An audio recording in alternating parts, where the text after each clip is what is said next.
Hello and welcome to Your California Life. I'm your host, Desiree Shepard. Are you turning to food when you feel sad, overwhelmed, or angry? Well, join the club. Millions of Americans struggle with weight and food issues because they eat for emotional reasons. Psychologist and mindfulness-based eating awareness training instructor, Dr. Sheila H. Forman, is here with tips to overcoming emotional eating. Welcome, Dr. Forman.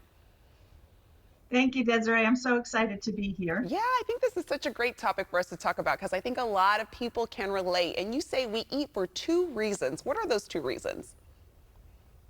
Well, we should be eating because our body needs nutrition. When we are physically hungry, it's our body's way of telling us that it needs nourishment. But we also eat for emotional reasons. And we eat for emotional reasons because we want to feel differently than the way we're feeling. And what's the danger of being emotionally hungry? The danger of being emotionally hungry is twofold. First of all, when you're emotionally hungry and you're not addressing the emotions, then those emotions will grow and they can have more serious physical and psychological consequences. The other danger is that when we eat emotionally, we're not honoring what our body requires in terms of quantity or quality of food, and that can have its own negative consequences. Yeah, and how can we overcome emotional eating? What tips do you have for us?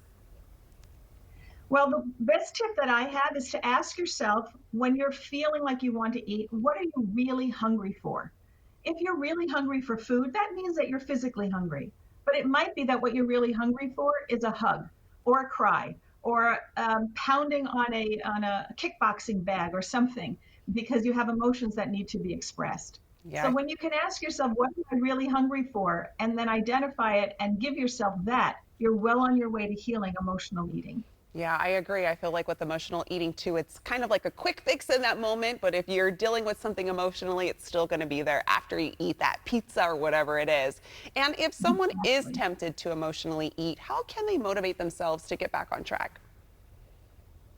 Well, my best suggestion is to learn to become more mindful. Mindfulness means that you are aware of what's going on in the present moment. So just take a pause, give yourself a moment to center and ask yourself what's really going on? What am I really hungry for? And then, to the best of your ability, address it. Sometimes in response to our emotions, and that's not a terrible thing. It's what we do most of the time that makes the difference. So, by learning mindfulness, by practicing mindful meditation, by learning to be a mindful eater, you can interrupt that automatic reactive response of eating when you're feeling an emotion. I like that, really checking yourself. Am I really hungry or am I eating to kind of fulfill something else that maybe I'm trying to avoid? And I take it that, Exactly. yeah, and I take it that this isn't something that's learned overnight, but takes time, right? It's typically a lifelong pattern of behavior.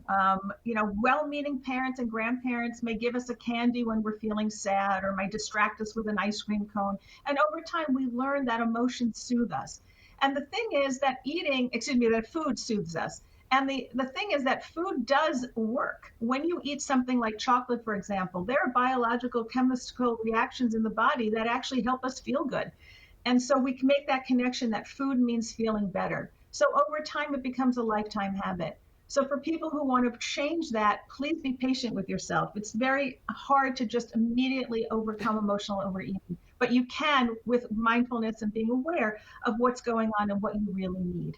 And why is it important to address emotional overeating? Some people might be like, it's what soothes me in that moment, but why is it important for your health to address it? It's because of the long-term consequences, Desiree. There are psychological long-term consequences. For example, grief that is not processed will build and will come out in other ways. Anger that's not expressed can also have detrimental psychological consequences. And then, of course, there are the physical consequences. When we eat more food than our body requires to be healthy, we become unhealthy. And that can lead later on to diseases like obesity, diabetes, cancer. So, both from a psychological and physical perspective, managing your emotions without using food to cope is the way to go. All right, this was really helpful because I know I'm guilty of it, just like it mentioned earlier. Millions of Americans are. So these tools are really helpful. Mhm. Thank you so much, Dr. Foreman, for joining us. And you can get more advice from Dr. Foreman at tameyourappetite.com.